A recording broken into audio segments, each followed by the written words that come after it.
Immigration remains a hot button in American politics. But today's guest tells the story of his own entry into the United States, a journey and a story that put a human face on the issue. He's Javier Zamora this week on Story in the Public Square.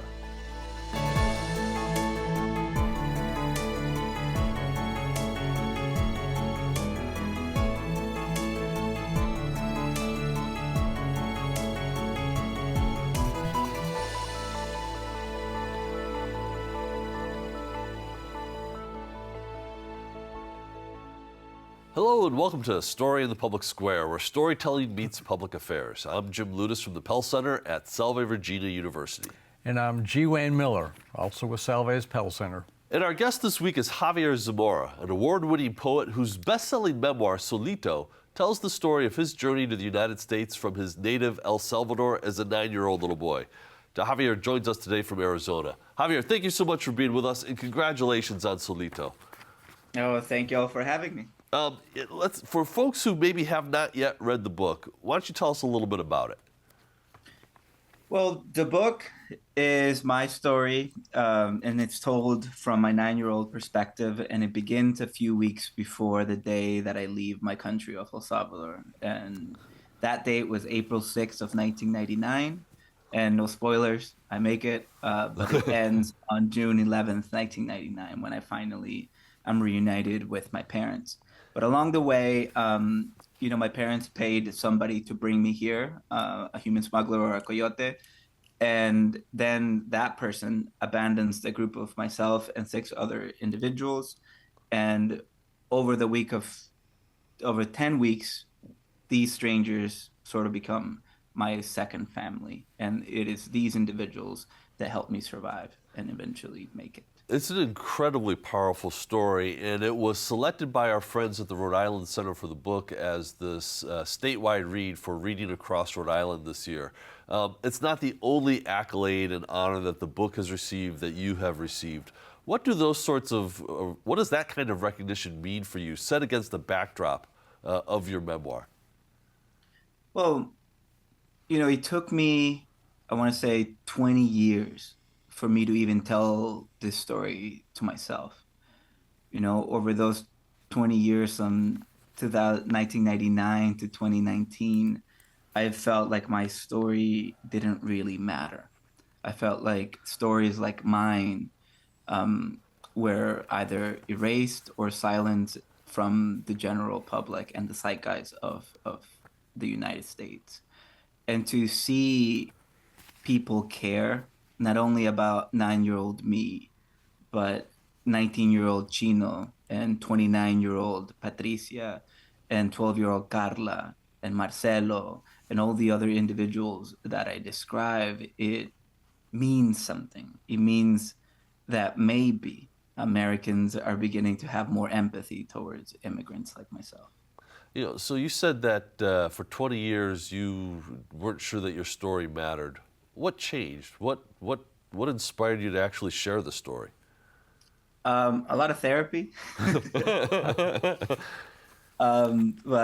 no, I think therapy is the reason why I eventually had the courage and the support and the love around me in order to. How I like to describe those years is that every single time that I heard a microaggression or something negative being said about immigrants, it felt like somebody stuck a hot sticker on my skin. And 20 years after being in this country, I had so many stickers all over my body. Therapy and my now wife and Reiki, meditation, I tried all the things. I even became vegan for a little while. All of those things allowed me to begin to take some of the stickers off. And now I feel lighter. And it allowed me to enter my 9-year-old body in order to really have empathy and to not feel any sort of shame about what I did. Because not only journalists, but also at that time, even presidents were saying that what I did should be something shameful. And so that also didn't help me heal and begin to look at my life in a different light. So can you start at the beginning and tell us about the journey north? who you traveled with, how it unfolded, and where you wound up. Give us some of that detail, because that obviously is a critical beginning of the book. Well, for the big context that you must know is that from 1980 to 1992, there was a civil war in my country. And that is the reason why my dad left in 1991 when I was 1 year old. In 1995, in the aftermath, my mom also had to flee. I was only 5 years old. And so for 4 years, I wanted them to return. The situation in my country hadn't changed. And so the conversations began to change from we're going to come back to be with you in El Salvador, mijo, to we're going to send you and for you to be with us in San Francisco. And so they paid the same person that brought my mom over. Her trip took 2 weeks. He had promised the exact same service.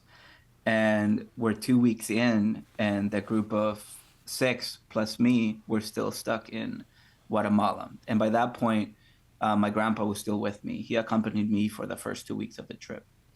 And then the 2 weeks turned into 8 more weeks. And by week 3, the coyote, the smuggler that brought my mom over, he had left the group of us. So that group of 6, who in the book I called the 6, we had to figure out different routes and meet different people in order to finally make it to the U.S.-Mexico border. So the book is a memoir. How were you able to specify dates of what happened? I mean, this must have taken a combination of recollection, research. How did you do that to make You this? were 9, right? Yeah, exactly. Yeah. Well, all of the above. For the most traumatic scenes in the book, I describe being in the middle of the Pacific boat for 20 hours. I describe running away from helicopters in the Sonoran Desert, running out of water, being in a detention cell with Border Patrol. All of those things I remember. My body remembered. I would have nightmares, what you would call PTSD. So that seemed very clear to me. And it was almost easy to get out of my system and out of my body.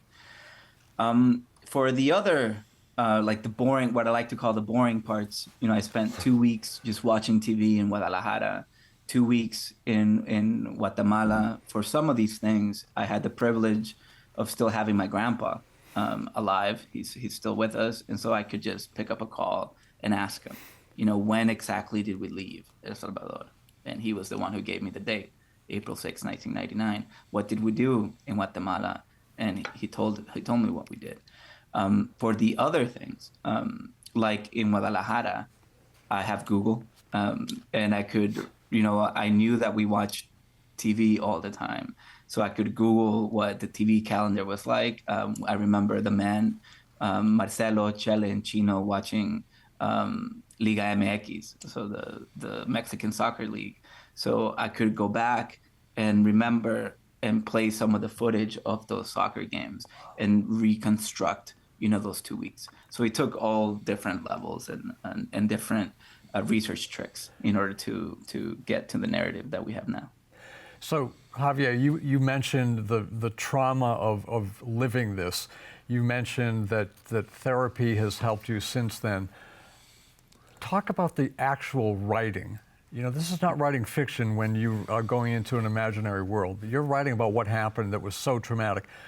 What was the actual writing like? Was that also traumatic? Was it liberating in some way, a combination, something I haven't mentioned? Both, again. At the beginning, it was very difficult. I started writing the book on April 2019 without a therapist. And for those bouts, I'll be honest, after writing, sometimes I would step out of the desk and be shaking. I would cry, and then I would self-soothe. I would drink a lot. By October of 2019, I met my current therapist. We've been working together for 5 years. And with her help, I shifted the point of view to, I was writing it from by then I was 29, my 29-year-old perspective. And it was her suggestion to write it from the child's perspective. And with therapy, it became easier to write. But then you throw the pandemic that began in March 2020. And in the book, it didn't begin linearly.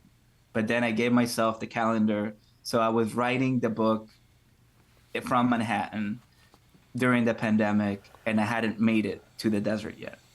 And so by August of 2020, when I was about to make the desert in my 9-year-old story, my now wife and I, we traveled from Manhattan all the way to Tucson, thinking that all I needed were 1 month to complete the book.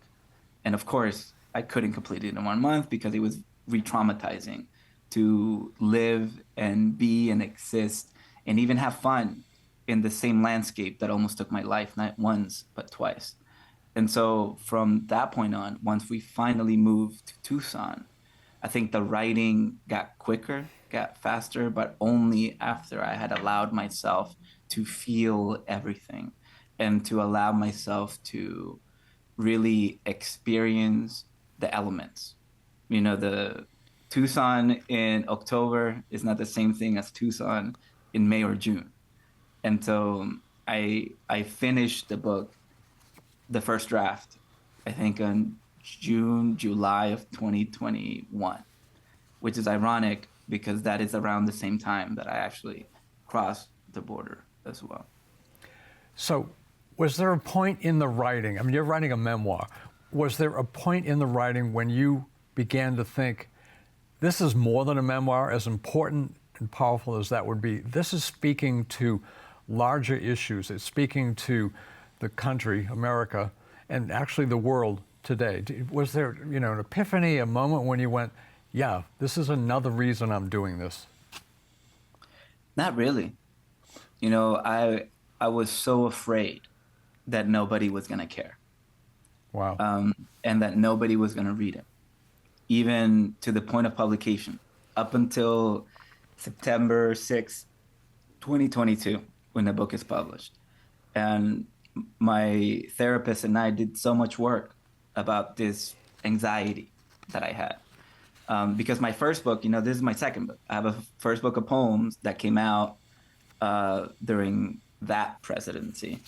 And I had a terrible time because I felt that nobody cared about what I had to say. And it really messed me up mentally. And so I think now I like to say that my therapist and I did too good a job. I feel so detached from the good and the bad that has happened with this book. And a metaphor that she gave me, my therapist, is that publishing a book should feel like walking, ironically or not, a kid to the subway station. And then you have done so much to raise your kid and to give him all the skills that that kid should have in order to navigate the subway system on his own. And then you stay in the platform and they get into the A train and you don't know where they're gonna get off. And it'll be really difficult for you to really help that child and to really time it so you're wherever they get out. And so that's how I feel. And in the writing of it, I don't think I allowed myself to dream, to envision. I don't think what has happened, Jenna Bush selected this book. I was on national TV. I'm on national TV again. These things I didn't really allow myself to dream about, because if I didn't get those things, it would have been very difficult for me, because again, it would have proven to me that nobody cared about stories like mine. But now, if I allow myself to not be so detached, this gives me hope, because now I wish that there was a story like mine when I was 9, 10, 11, 12, in those formative years, that would have allowed me and told me to continue and to not be ashamed of being an immigrant and to not be ashamed of crossing the border and coming into this country the way that I did. Yeah, Javier, I think I said this to you when you were in Newport, but for me, this is more than a book. This is literature, and it's a fancy word, but to me, it's because it invites us to see the world through your eyes. It imbues the reader with tremendous empathy, and it's powerful. It's a powerful story. I'm curious though, when you look back at it, one of the things that leaps out to me is just how young you were. Looking to the adults to judge whether or not how they were reacting, there was an indication of whether or not you should be afraid. You were afraid to use an indoor toilet for a while, right? Those details are so grounding.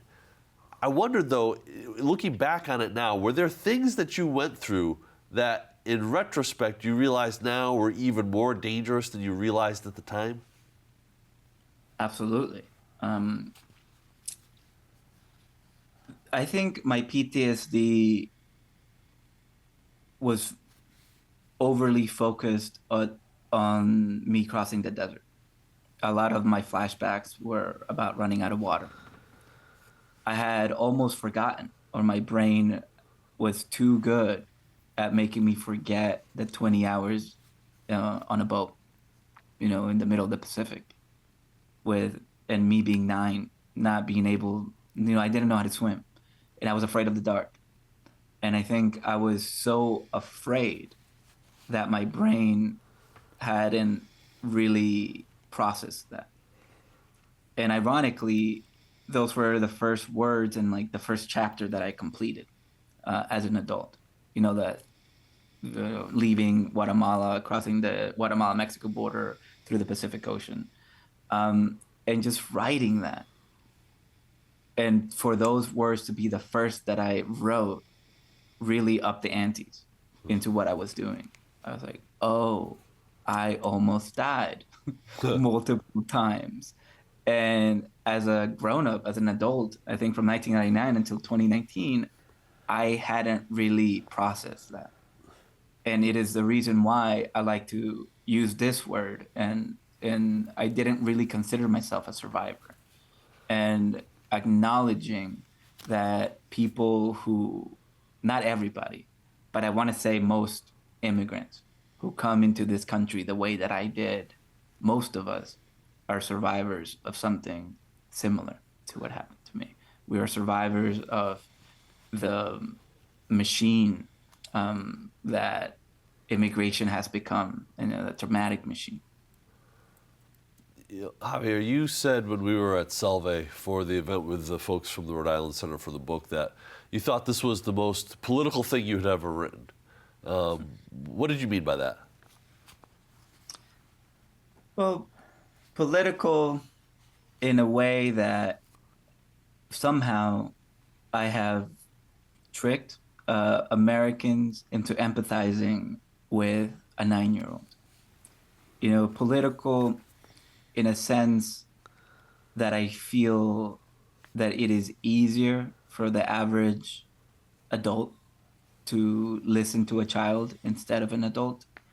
And because they're listening to this adult, maybe, just maybe, they might have a chance at changing their hearts and their political views. By that I mean that I hope that Americans can see us as full human beings, and us are immigrants from all over the world. And so I hope that I have done just a tiny bit of that.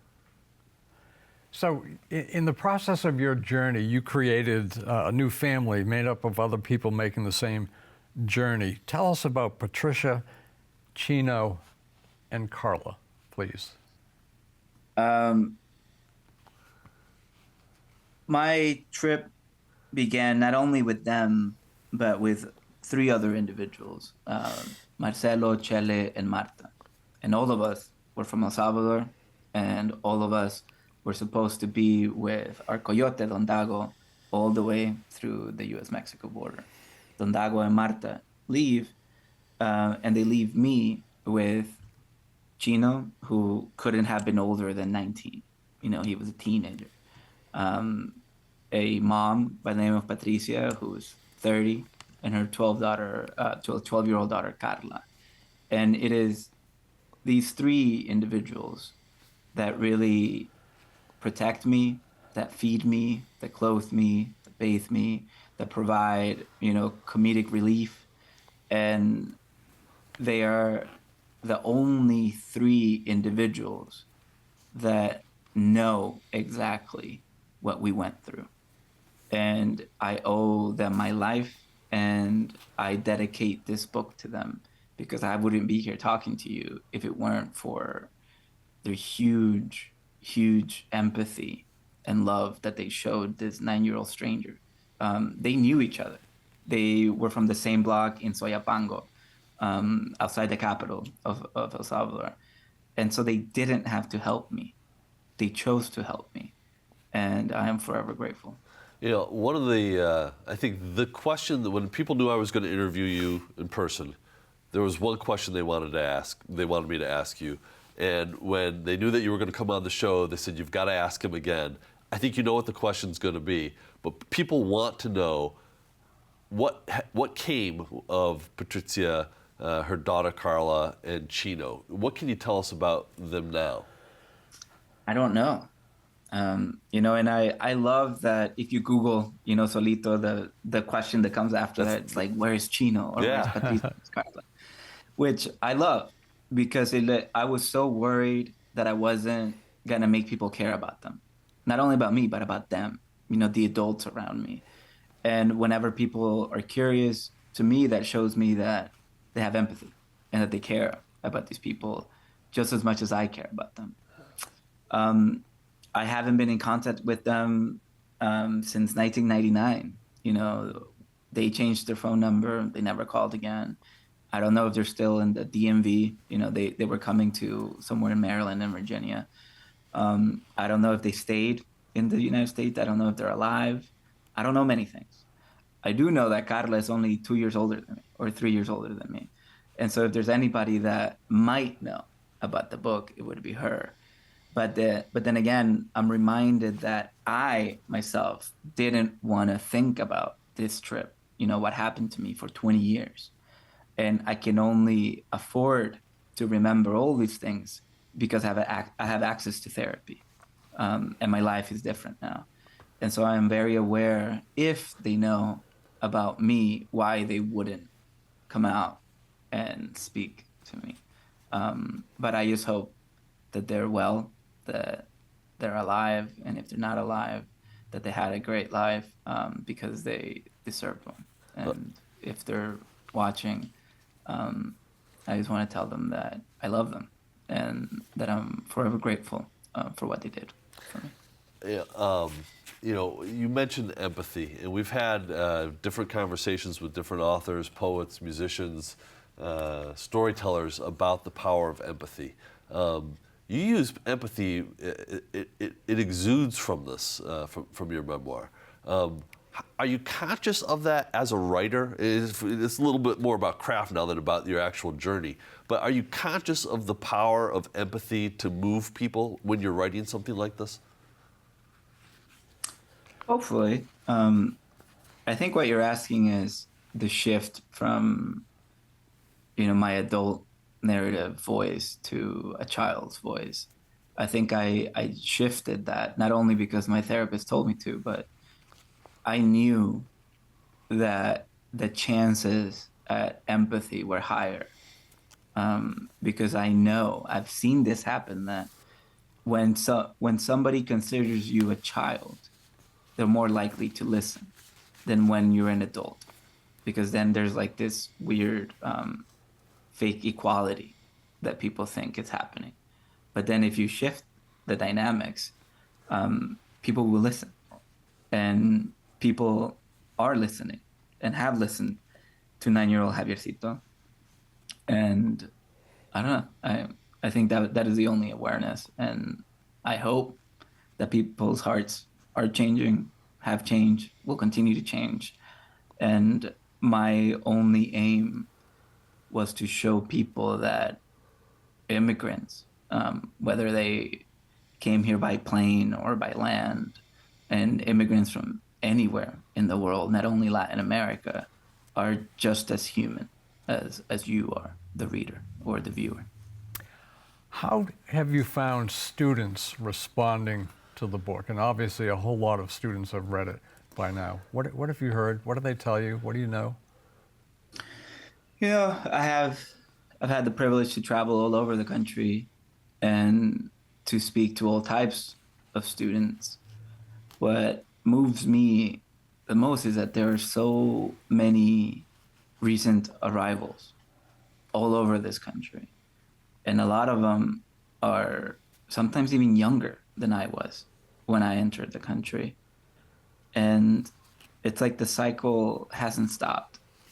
There are a lot more Javiercitos than I expected to encounter. And not only as children, but as adults.